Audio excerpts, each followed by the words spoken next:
नमस्कार दोस्तों, आप सभी का एक बार फिर से स्वागत है मिशन इंस्पेक्टर बैच की सीरीज में। और जो कि है हमारा आज 86th डे, यानी कि अगर हम लोग बात करें आज हमारा अगर आज की डेट की बात करें तो आज जैसे हमारे पास थर्सडे आई थिंक सो है ना, और आज है 16 तारीख और 18 तारीख से हमारे मेंस के एग्जाम शुरू होने जा रहे हैं सीजीएल के। अब यार मैं लास्ट मोमेंट पे आपको ये नहीं कहूँगा कि आप ये सारी सीरीज इंग्लिश के लिए दोबारा देख लो, और मैं फिर भी बता रहा हूँ आपको, बिना इंग्लिश के आप सब इंस्पेक्टर या इंस्पेक्टर रैंक नहीं ले सकते सीजीएल के अंदर, क्योंकि सबसे ज़्यादा मार्क्स की जो वेटेज होती है वो इंग्लिश की ही होती है। इवन हर एग्जाम्स में आपने देखा होगा इंग्लिश की वेटेज जो होती है वो अच्छी खासी होती है। और 18 तारीख से ये पेपर होंगे, इसलिए बच्चों जितना पढ़ लिया है उतना पढ़ लो। बस अब जितना एक आधा मॉक टेस्ट लगाने का मन करे तो लगा लो, वरना अब अपना दिमाग को थोड़ा सा शांत रखो, ठीक है। आप सभी बच्चों को सभी बच्चों के लिए आज की जो 86th क्लास होएगी वो हमारी इस बार PQRS पॉइंट ऑफ व्यू से थोड़ी सी ज्यादा होगी बच्चों, ठीक है। क्योंकि अभी हमने जो मेन स्पेशल में मैं एक एक टॉपिक को थोड़ा सा ज्यादा प्रिविलेज दे रहा हूं, है ना, ताकि जैसे मैंने आपने देख लिया होगा कि मैं ऑलरेडी आप लोगों को ग्रामर सेक्शन के ऑलमोस्ट सारे चैप्टर्स आपको चैप्टर वाइज में पढ़ा चुका हूं, ठीक है। तो बिना देरी करते हुए क्लास को स्टार्ट करते हैं, जरा देखते हैं हमारे पास। और एक बार उन सभी बच्चों को all the very best of luck जो सारे बच्चे 18 तारीख 19 तारीख और 20 तारीख को सीजीएल का मेंस देने जा रहे हैं। आप सभी बच्चे अच्छे से अपना एग्जाम दो, और एक बार पहले ये जरूर सोच लेना कि मैं यहां तक पहुंचा कैसे। अगर आप लोगों के दिमाग में ये बातें बैठी होगी कि यार मैंने इतनी मेहनत करी है, मैं बिल्कुल पीछे नहीं हट सकता, आप लोगों की जो कमी है वो आज कल में 2 दिन में 3 दिन में इसको फुलफिल कर लो। और प्लीज भाई ये एनालाइज के चक्कर में मत फंसना कि यूट्यूब पे चले जाओ और किसी ने 2 एक्स्ट्रा बात बता दी मैथ्स की या रीजनिंग की, आप उसके पीछे पड़ जाओ कि अब यार अब तो यही पढ़ना है। बिल्कुल अपने दिमाग से निकल जाना। प्री के लिए हम एनालाइज देख सकते हैं, लेकिन मेंस के लिए हमें एनालाइज देखने की कोई जरूरत नहीं है, डायरेक्ट पेपर दे के आएंगे। और बाकी मैं तो आपको वो तीनों जो पेपर होंगे तीनों दिनों में मेंस के, वो तो मैं आपको सॉल्व करवाऊंगा ही, क्योंकि वो सीपीओ वाले बच्चों के काम आएगा, राइट। चलिए शुरू करते हैं आज की क्लास हमारी, और सेंटेंस 1 से देखते हैं एक बार, ठीक है। और आप भी मेरे साथ के साथ इसका आंसर देना, जो कि ऑलरेडी मैं बता चुका हूं कि अब हम लोग जंबल्ड ऑर्डर के जो सेंटेंसेस हैं हम उनकी बात बच्चों ज्यादा करेंगे, ठीक है। अब आप देखो यहां पर हमारे पास जंबल्ड बोल दिया, इट मींस ये हमारे पास किसकी बात कर रहा है भाई, अरेंजमेंट ऑफ सेंटेंस की बात कर रहा है। तो आप जरा देखो यहां से लेके यहां तक एक बार अच्छे से पढ़ो और देखो पूरे सेंटेंस में क्या सेंस बन सकता है। शुरू करते हैं, क्या लिखा हुआ है कि mummy struggled to pull them apart and finally succeeded. She tried to get them and make up, but they didn't listen. It was a fierce fight, यानी कि भयंकर जो फाइट होती है उसको बोलते हैं। Of course, the two children scratched and hit each other. देखो बच्चों, पढ़ो, सेंटेंस का सेंस यही आ रहा है ना कि जो मदर है उन्होंने देखा कि एक बहुत भयंकर सी लड़ाई शुरू हो रखी है। तो यानी कि आप सेंटेंस की स्टेटमेंट सी से शुरू कर सकते हो। एक सी इसमें है, एक सी इसमें है, एक में सी के बगल में डी है, एक में सी के बगल में बी है। तो एक में अगर सी के बगल में बी है लिखा हुआ है, she tried to get them, यानी कि उन्होंने उनको बचाया। तो इससे पहले ये बात बतानी पड़ेगी ना कि दोनों जो बच्चे हैं वो आपस में लड़ रहे हैं, यानी कि सी के बगल में हमें क्या लगाना है भाई, डी। और देखिए भाई सी के बगल में डी है, डी के बगल में वो है कि मदर ने उन दोनों को भाई अलग कर दिया, और लेकिन वो उन दोनों की बात नहीं सुन रहे थे, यानी कि सी के बाद डी, डी के बाद ए और ए के बाद बी। आया सबको समझ में? हमेशा एज अ स्टोरी इसको फुलफिल किया करो ताकि आप लोगों को ये पढ़ने में थोड़ा सा आसान लगे। चलिए नेक्स्ट देखते हैं, सेकंड सेंटेंस है, सेम वही है, बार बार इसको नहीं पढ़ेंगे, क्वेश्चन पे बच्चों ध्यान देंगे। Therefore I bought a house in a respectable neighborhood. ठीक है बिल्कुल। This made be eager to welcome, यार ना किसी इच्छुक होते हैं कि किसी का वेलकम कर रहे हैं। The first guest at home and show my hospitality. Hospitality होती है मेहमान नवाजी। आपने सुना है ना कि जब लोग किसी के घर में आते हैं तो कितने आदर सरकार के साथ उनका वेलकम करते हैं, उसके लिए बोली जा रही है। आगे लिखा हुआ है I intended to be a model citizen in the neighbourhood, और आगे I decided it was time for me to settle down. पढ़ के देखो बच्चों सेंटेंस का क्या सेंस आपके पास आ रहा है। ये बात तो क्लियर हो गई थी ना कि आई डिसाइडेड इट वॉज वाली लाइन, यानी कि डी वाली लाइन सबसे क्या हो सकती है भाई पहले। और देखो डी इसमें भी है, इसमें भी है, इन दोनों में नहीं है क्योंकि सी से सेंटेंस सेंस नहीं होगा। अब देखो इसके बाद क्या बोल रहे हैं, या तो ये वाली लाइन का सेंस आएगा डी के बगल में क्या लिखा हुआ है ए, या तो सेंस आएगा डी के बगल में बी। तो this made me eager to welcome, यानी कि ये वाली बात तो आ ही नहीं सकती डी के बगल में, क्योंकि बताना पड़ेगा ना कि उसने घर खरीदा है। यानी कि आप डी के बगल में ए वाली लाइन आराम से यूज कर सकते हो, और डी के बगल में ए वाली लाइन जो है वो बी में है। तो डी के बाद अगर मैं ए लगाऊंगा कि जब उन्होंने घर खरीद लिया, उसके बाद वो बोल रहा है सी वाली लाइन यानी कि ये, और लास्ट में बोल रहा है कि भैया जब कोई हमारे नए घर में आएगा तो हम उसको अपनी हॉस्पिटैलिटी जो है वो हम उसको शो करेंगे। ठीक है, बिल्कुल सही है ना। चलिए डी, उसके बाद ए, उसके बाद सी और उसके बाद बी, राइट। चलिए नेक्स्ट स्टेटमेंट देखते हैं बच्चों एक बार क्या लिखा है कि doctor Prince became aware of a small figure standing in the aisle beside his seat. जो आइल होता है वो चर्च में जो रॉ बने होते हैं ना उसको बोला जाता है। Won't your mother be wondering where you are, he asked her, he brought his eyes and focus and it was a girl of 7 or 8. She was staring at him steadily with large blue eyes.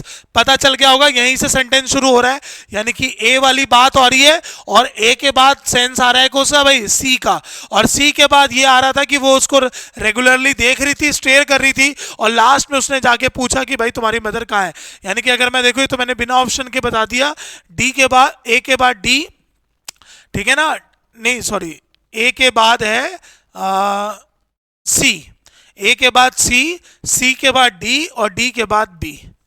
ठीक है ना, A C D B, A option A C D और B. चलिए अगला देखते हैं। Next statement में बच्चों क्या बोल रहे हैं जरा फिर से यहां से एक बार पढ़ लेते हैं कि but he seems to have become weary when it became to the ears.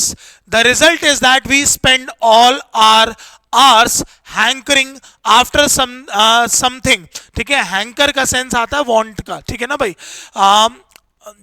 after something unattainable namely silence. ठीक है, God construct the human body with a lot of forethought and solicitude. ठीक है ना, solicitude जो word होता है ना बच्चों, ये हमेशा केयर के लिए यूज होता है। ठीक है, आगे he left them as the most vulnerable part of human being, है ना, यानी कि वीक पॉइंट। तो देखो सी से स्टेटमेंट बच्चों सही हो सकती है, बिल्कुल सही है। ठीक है, और सीम्स वाली बात इसके बगल में आ सकती है, यानी कि सी के बगल में आप ए लगा सकते हो आराम से।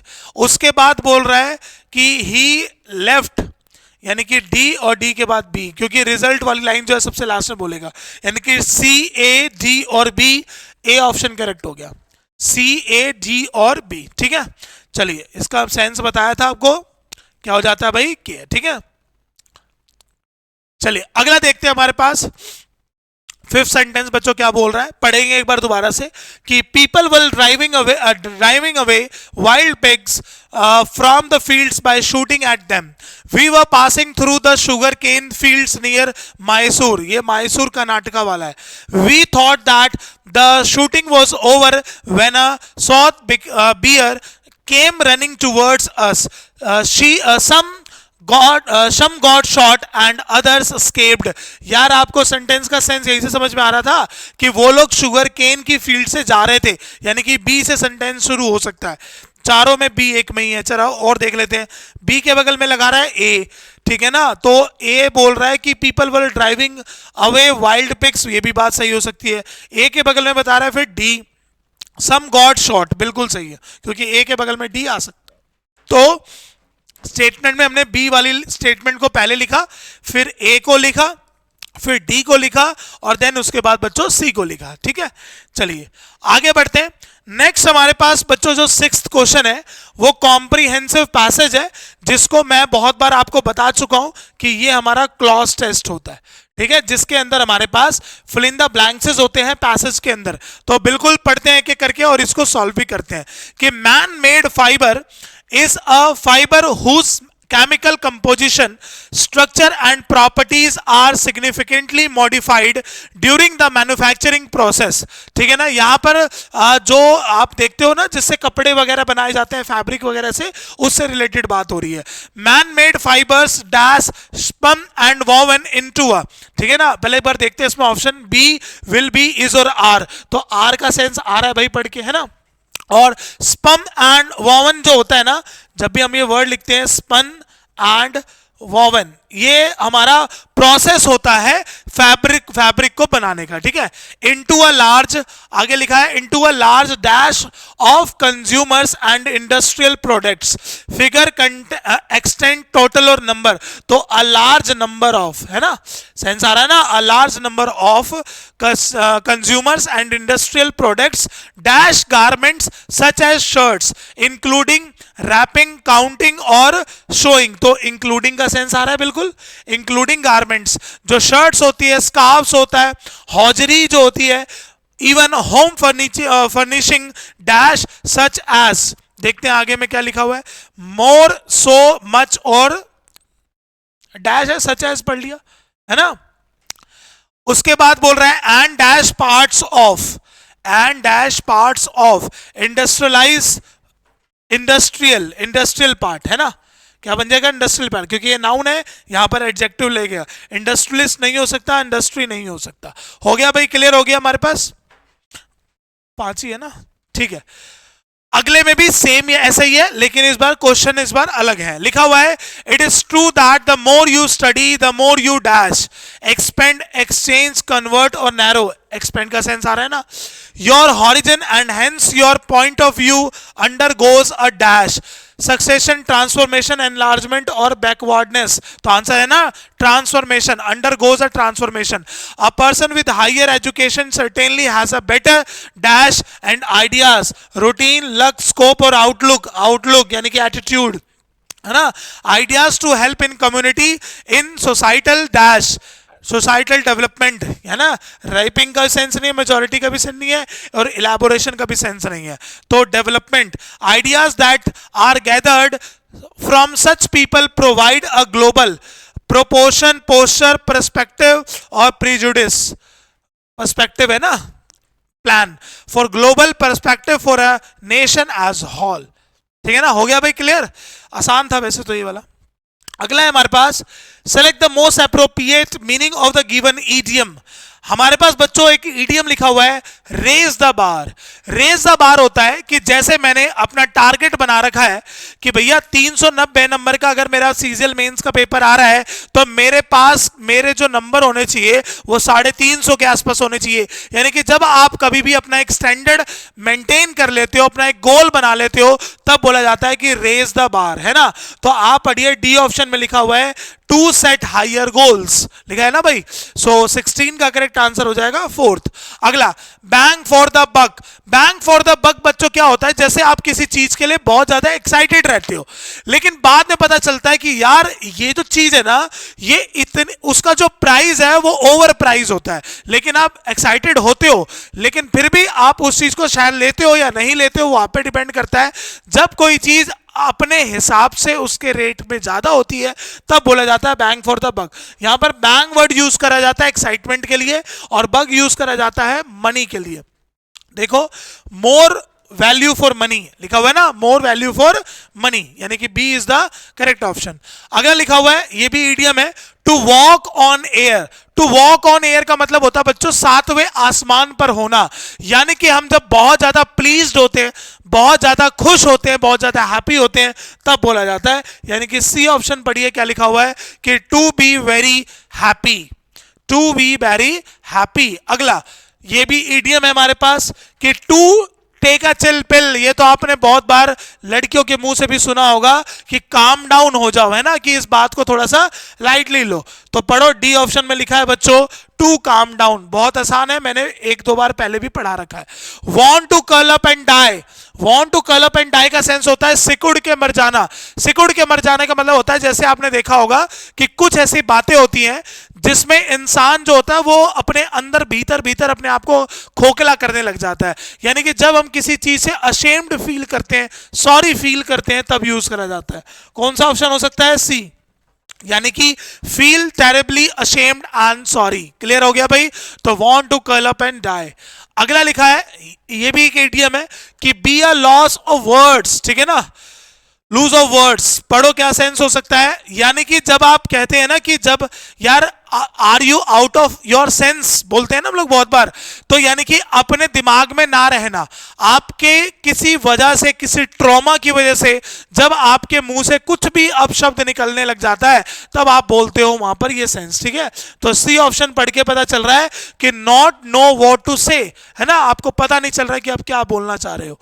अगला लिखा हुआ है, इडियम है फुल ऑफ बीन्स, बहुत बार पढ़ा चुका हूं भाई। फुल ऑफ बीन्स का क्या सेंस होता है? जब कभी भी फुल ऑफ एनर्जी, कोई काम के लिए आप एंथुसियास्टिक होते हो, जब आप कोई काम के लिए बहुत ज्यादा एक्साइटेड होते हो, तब बोला जाता है फुल ऑफ बीन्स, यानी कि फुल ऑफ एनर्जी। यहां पर बीन्स आप कॉफी से समझ सकते हो, क्योंकि कॉफी पीते ही एकदम से आपने देखा होगा थोड़ी सी एनर्जी आ जाती है। अगला, to cut a long story short, जैसे आपने देखा होगा बहुत बड़ी बात को जब हम उसकी समरी में उसको बताते हैं, जिस्ट में बताते हैं, तो उसको बोला जाता है। यानी कि पढ़िए, like to tell long stories नहीं होगा, like to tell short story हो सकता है, टेल समथिंग ब्रीफली, ब्रीफली हो गया क्योंकि इसका सेंस छोटे में आता है ना। तो सी इज द करेक्ट ऑप्शन। अगला देखते हैं, एप्पल ऑफ वंस आई, यार कितनी बार पेपर में आया हुआ है और आपको आना भी चाहिए। आंखों का प्यारा, आंखों का प्यारा यानी कि बहुत ज्यादा प्रीशियस या फिर डियर, जो आपका फेवरेट होता है उसको बोला जाता है, ठीक है। अगला, to the nines, to the nines होता है जब आप किसी चीज में हाईएस्ट डिग्री अचीव करते हो, जब आप किसी चीज में बिल्कुल परफेक्ट हो जाते हो, तब बोला जाता है टू द नाइन्स, ठीक है। कौन सा ऑप्शन हो सकता है? डी, यानी कि टू परफेक्शन आ गया ना, यानी कि जब आपकी हाईएस्ट डिग्री आ जाती है। चलो भाई, तो आज हम लोगों ने यहां पर ज्यादा क्वेश्चंस ईडियम्स के देखे, वैसे 10 ईडियम्स थे और शायद आपके पास 10 क्लॉसेस थे और 5 जो थे वो PQRS थे। इसी से ऐसा ही रिलेटेड एक और सेट आपको मिलेगा बच्चों। आपके इसमें नंबर हमेशा 23+ होने चाहिए, तब जाके आप समझना कि मेंस में आपके नंबर अच्छे खासे आएंगे, ठीक है। चलिए, तो आज इसको हमने कंप्लीट करा। आप इस पूरी वीडियो को अच्छे से देखो, कोई बात समझ में नहीं आती है तो आप कॉमेंट सेक्शन में जरूर बताइए। चलिए, मिलते हैं नेक्स्ट क्लास में। जय हिंद, जय भारत, गुड नाइट एवरीवन।